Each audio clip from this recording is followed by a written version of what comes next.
Good morning, Miramar, and welcome to the show. I'm your host, Tamara G. As always, you can check us out on all of our social media. We are on Facebook, Twitter, and Instagram at City of Miramar. And I'm very happy to have with us today author, and I'm going to get her name right, Agalia Baker. She is here to talk about her new book. It is called If Cancer is a Gift, Can I Return It? I'm sure many people want to do that. We'll talk about that in just a little bit. But some of your background, Agalia, is that you were a registered nurse for more than 40 years. So I know you have seen your fair share of patients. Yes, and in addition to being a registered nurse, I became a nurse practitioner, and I was in women's health of all things. I was screening women for breast cancer and setting up for mammograms and doing the follow-up afterwards. And it really gave me a lot of insight into the breast cancer, which I had only peripherally treated and helped in the past.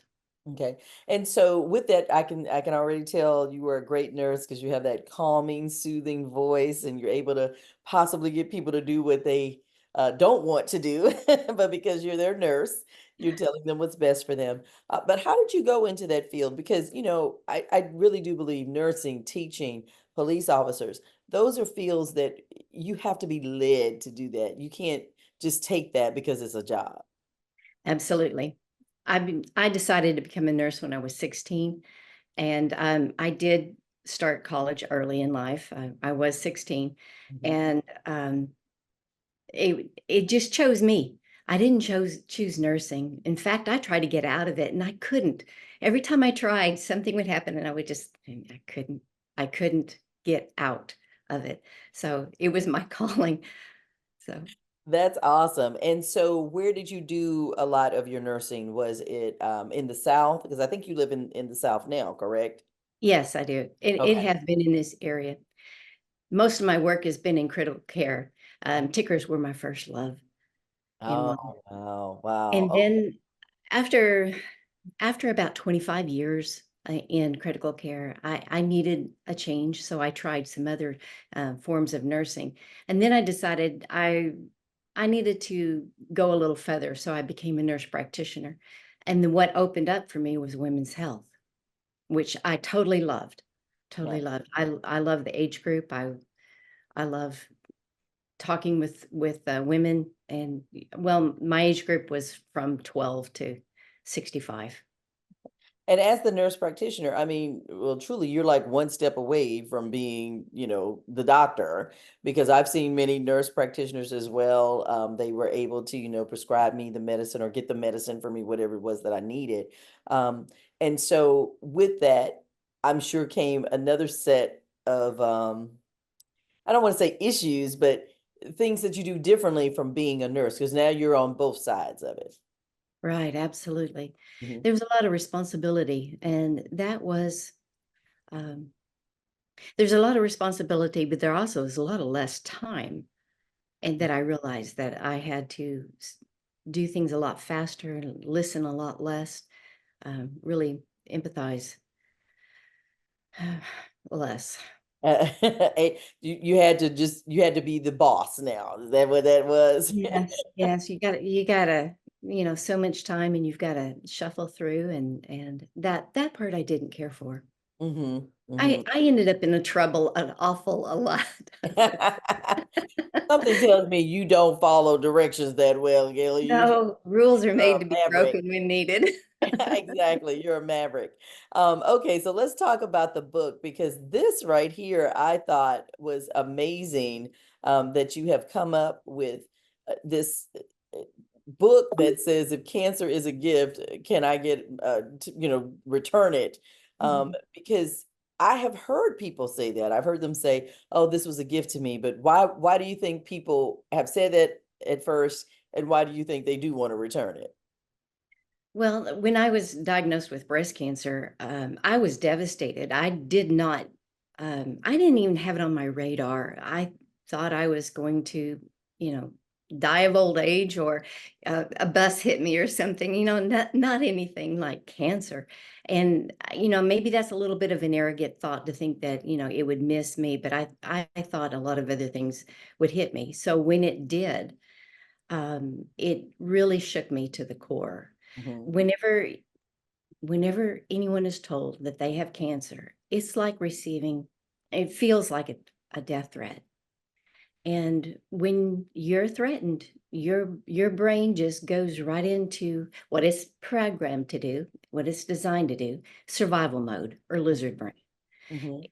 Logical thought goes flying out the window, and fear and the instinct for survival takes over. So it changes everything that you thought of yourself, your life, your future, your hopes. Here you're faced with your mortality.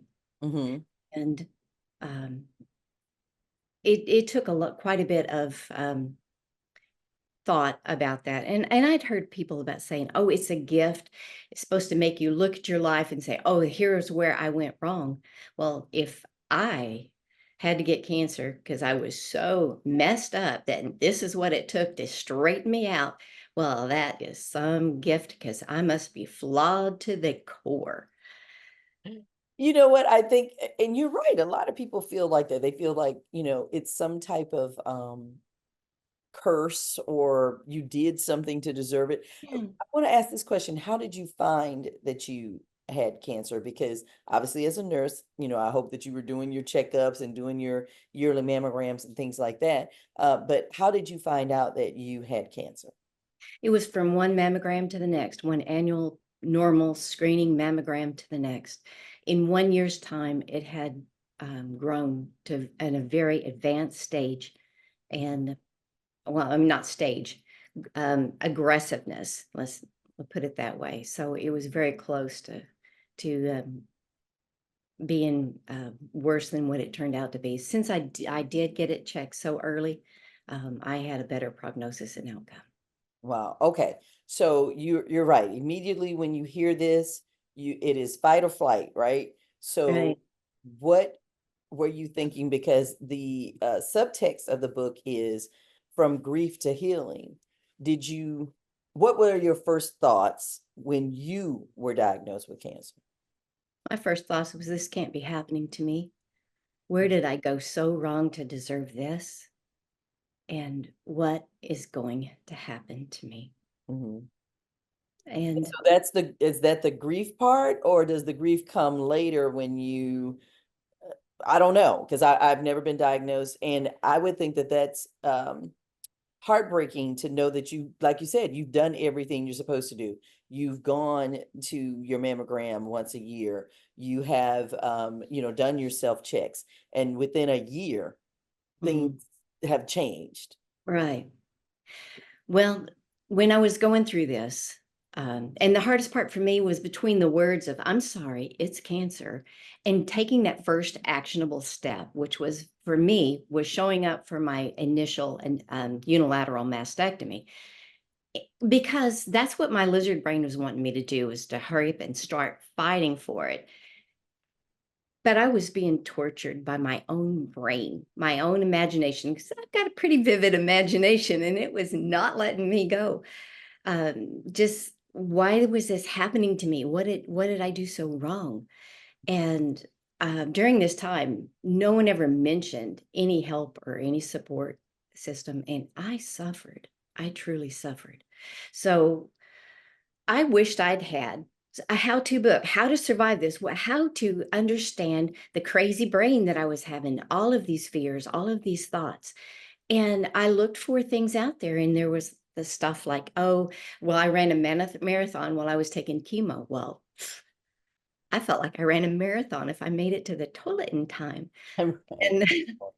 And nothing worked. Nothing helped me understand until my nursing kicked in well after the fact.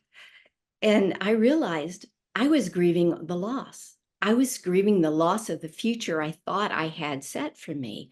I was grieving the loss of my breasts, the loss of my career, because I ended up with so much inflammation. I ended up having to retire early. I wasn't ready. to give all that up.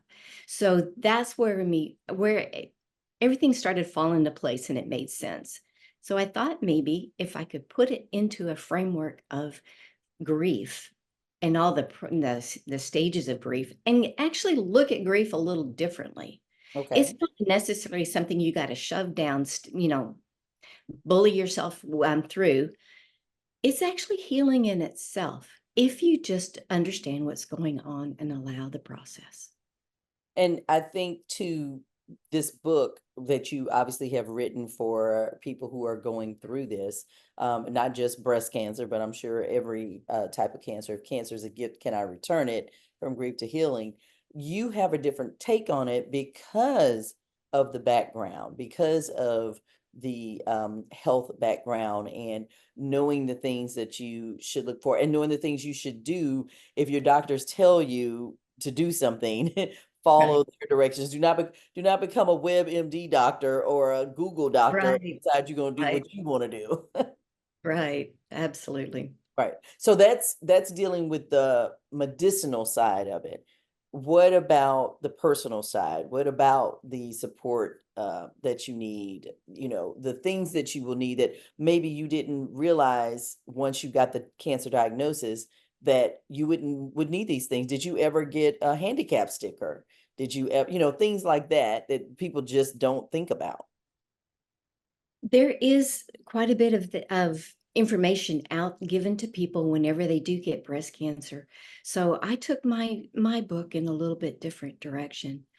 Everything focuses on treatment and all the physical needs that you have and some of the superficial, needs, but nothing really hit the emotional devastation, emotional impact. So I wrote this from the form of grief and what it does to you, what it does to your brain, why this is happening. And then I give personal blurbs, I call them, insight into what I experienced, little snippets of my experience. So, which I can be pretty open and pretty raw so they can see all the mistakes that I made and feel better about themselves if they make the same. And when you say that what your brain is thinking, I think people also don't take into account not only are you on some very powerful meds that may be affecting how you think, how you act, how Right. you treat others, but also those feelings that you mentioned to the emotional state. So from the grieving to the healing, how do people get to that state when they are in the once you're being told you have cancer, you really are fighting for your life now. Nobody wants to give up, you know? Right. Lizard brain takes over, floods the body with hormones to enable you to either fight or run or freeze. You realize that you can't run away from cancer because it comes right along with you inside your body. And so you have to fight. So you really want to start something. But with the grief process, you hit the denial because of, your life has suddenly changed overnight. Or, well, within a few words, and everything is different. Then you go through a phase of, a little bit of instantaneous anger, like, who can I hit to make this go away? Do I need to be mad at God? Do I need to be mad at myself for being so stupid to believe that, people, when they said these chemicals are safe and maybe they weren't, who do I need to fight? Who Mhm. do I need to be angry with? Then bargaining hits the brain. And bargaining is not a bad thing. It's what our brain does to try to get us to mitigate the consequences, to make things a little better, to soften the blow. That's like, okay, if I do this, maybe that won't happen. Maybe if I take this, I won't have so many bad side effects from the chemo. Well, that is one of the hardest places, is because right off the bat, you're hit with a lot of decisions. What kind of treatment you want? What facility do you want to go to? Do you want one breast taken off? Do you want both breasts taken off? What kind of reconstruction do you want? Do you want any reconstruction? Right. You're hit with massive amount of things to try to figure out. Well, this is what your brain is trying to do. And then after you have gone through these phases and you're still tired as you can be, depression usually comes in. And for me, it was a couple years out from the treatment. Is because I got to a point where, the treatment's over with. I'm supposed to be getting back to my life, but Mhm. I still felt like crap. And, I thought, is this what my life is going to be like from now on? And depression hits. Wow. And, when you go for support, they say, well, your cancer's over with, Right. you should move on. Well, great. When are you going to stop worrying about the fact that it can come back at any point? Right. But I think that's always going to be in the back of your mind, right? Because, and again, you you have the gift and the curse.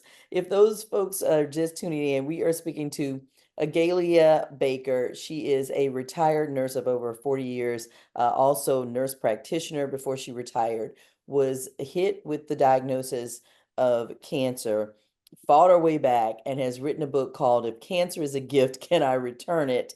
From Grief to Healing. You can find it everywhere, but you can also, definitely Amazon. And you had the double whammy, Agalia, because as a medical person and having that background, you know what can happen. You know Right. what the consequences can be. And when people tell you, hey, get over it, or the cancer's gone now, and are you going to worry about it coming back? You probably have seen that happen in your practice, that it did come back to some people. Over. And some of the friends that I have made since finding my cancer and in treatment, Mhm. uh, even recently, has found that it had metastasized, Right. and so And they're getting so it in. is that always in the back of your mind? Always? Or have you moved past that? Well, I don't know that you ever completely move past that. Hmm. If it happened once, it can happen again. But do I, dread it every day? No. I try to focus on today and what is going good about today, or what I need to work on that's going so bad about today, Hmm. that I put that off. But yes, and it is always in the back of my mind. I Okay. chose to have a bilateral mastectomy because I couldn't tolerate the thought of having another mammogram.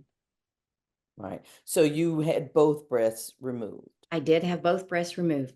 I Okay. had reconstruction that did not turn out well, and then I had the implants removed.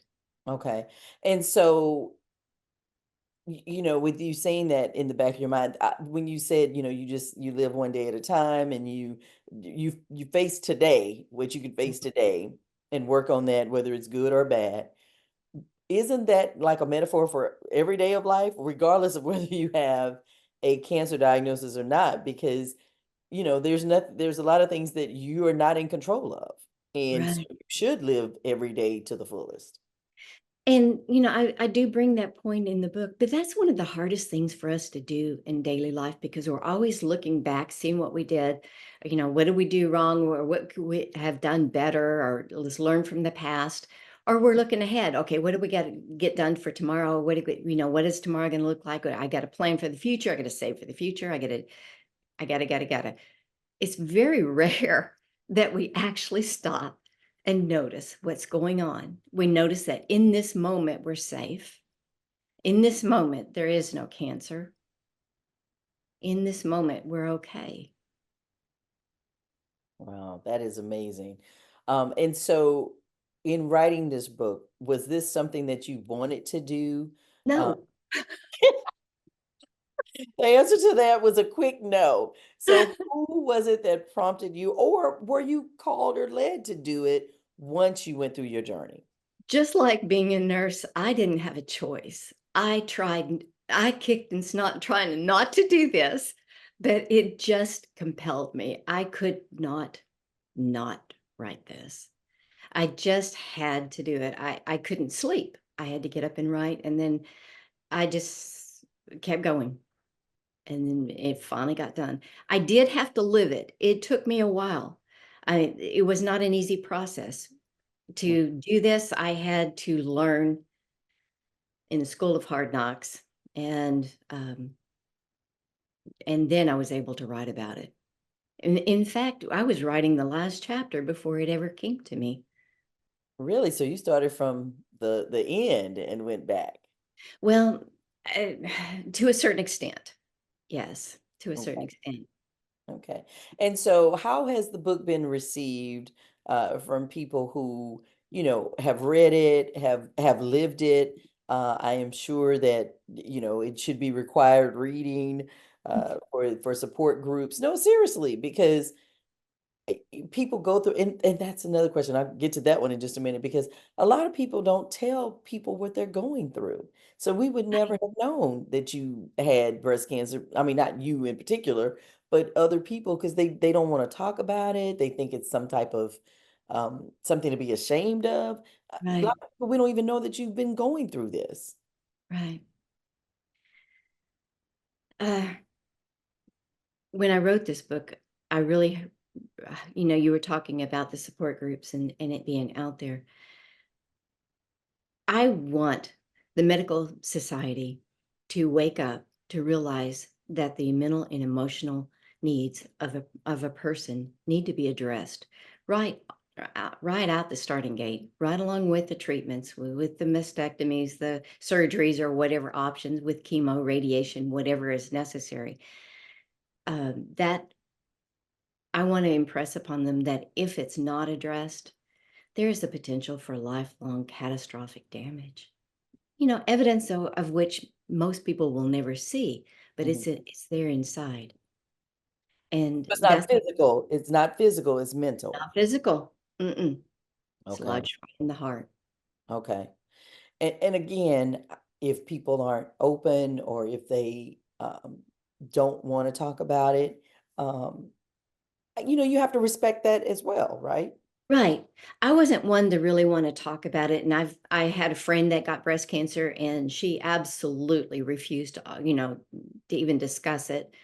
Um, I've never been to a support group myself, Mhm. but I do believe that there is a need for education, need for Mhm. Mhm. on all fields. And there's a part of my book in the back section. It is all of the unfortunate things that people say. Okay.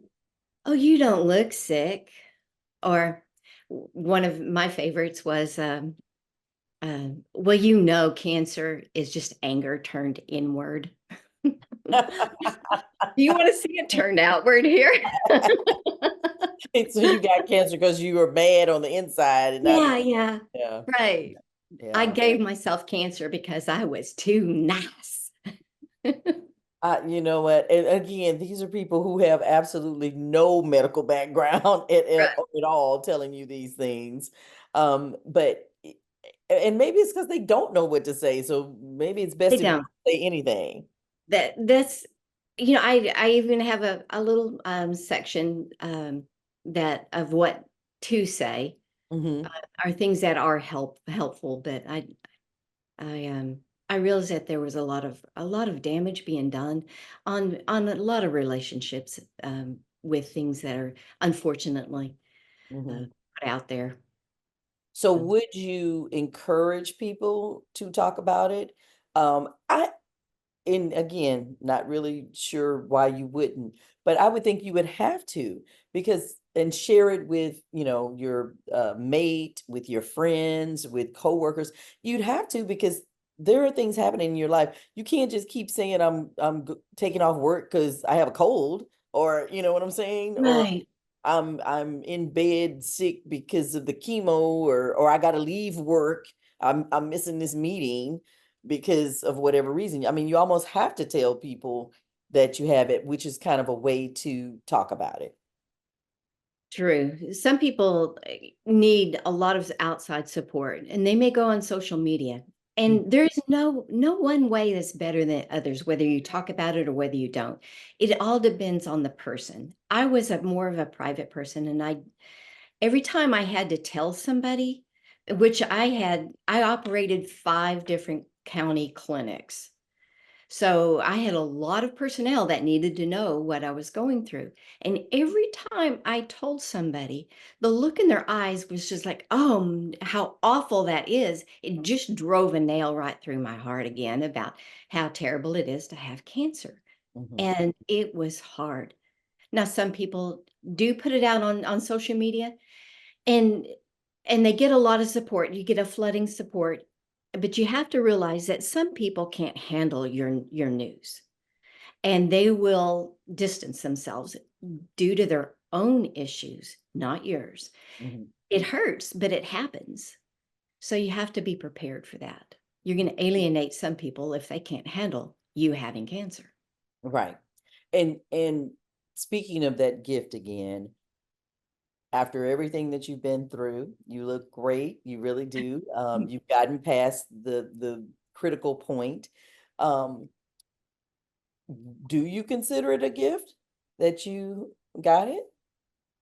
I give myself that credit. Cancer doesn't get the credit for my transformation, for my life. I chose to get better rather than get bitter, not cancer. It didn't do that for me. Cancer is a catalyst. It started the ball rolling, and I stepped up and I chose what it would do to me and how I choose to live my life going forth. So cancer's not my gift. I am my gift. And I also received gifts from the people that loved me, that helped me, took care of me, um, just in other ways. That is, I love it. That is amazing. If cancer is a gift, can I return it from grief to healing? And like you said, cancer was the catalyst for you to make changes, do some things differently, um, focus on your health, focus on you.